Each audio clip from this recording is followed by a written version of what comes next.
pris un peu de panique quand j'ai vu la date du 26 le mois dernier. Alors, je me suis dépêché d'arriver ici. J'ai appelé Marc-Alexis.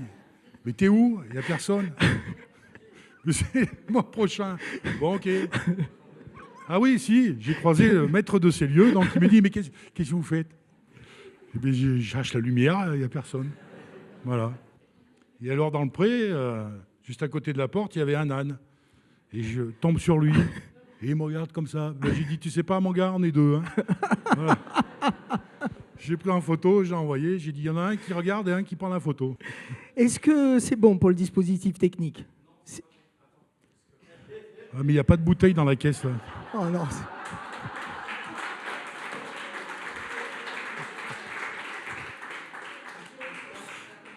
Ben voilà. Ça va mieux? Oui, alors là, je vais avoir un problème au niveau des yeux, là, maintenant. J'ai l'impression d'être dans un alignement en touche. Ça va mal finir, hein. Olivier Merle, l'homme et demi, est notre invité sur Vue d'Auvergne pour parler lui aussi de reconversion. C'est vrai que tu es grand, donc je me suis mis à ta hauteur. C'est juste pour le cadrage des émissions. Ancien joueur de l'ASM, grand au sens propre et au sens figuré, on le sait, on le voit. Olivier, à quel moment de ta formidable carrière professionnelle as-tu commencé à réfléchir justement à la nécessaire reconversion? Parce que forcément, à un moment donné, on arrête d'être sur les stades, on arrête les paillettes, on arrête les photos, et puis on passe à autre chose.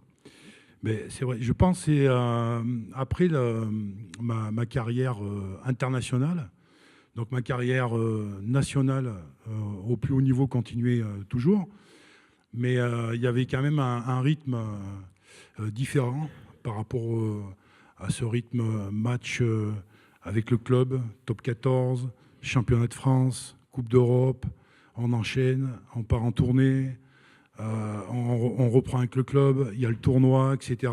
Bon, la Coupe du Monde au passage. Donc c'est un rythme un peu particulier, et c'est vrai que quand l'équipe de France s'est arrêtée, j'étais quand même toujours dans le rythme de la compétition, mais avec le club. Et puis de fil en aiguille, comme ça, en changeant de club, et de temps en temps, je me disais, bon, la pendule tourne, qu'est-ce qu'on va faire? Voilà. Alors moi, la particularité... À partir de quand tu t'es dit la pendule tourne? Autour des années 2000. Mais moi, la particularité, c'est que j'ai commencé le rugby très tard, à 25 ans. Je ne sais pas si ça existe encore aujourd'hui, mais j'ai commencé à 25 ans, le rugby. Donc ça veut dire qu'avant, j'ai déjà bossé, j'ai déjà travaillé. Donc j'ai fait déjà une petite reconversion du monde du travail au milieu sportif. Et de haut niveau. Voilà. Et donc j'ai fait l'inverse après ma carrière. Et effectivement, autour des années 2000, je me suis posé cette question. Et j'ai entendu aussi, il y a une nouvelle réforme qui venait de tomber et qui proposait, pour monter une entreprise, d'apporter le capital comme ça, progressif, sur 5 ans, plutôt que de l'amener d'un seul coup. Et ça m'a apporté réflexion, et je me suis dit, bon, ben, pourquoi pas. Donc j'ai créé les statuts de ma société. Dans la coutellerie? Alors oui, je suis parti avec ce produit-là, mais sans savoir, 2 ans avant d'arrêter, mais sans savoir que j'allais arrêter 2 ans plus tard, quoi, en fait.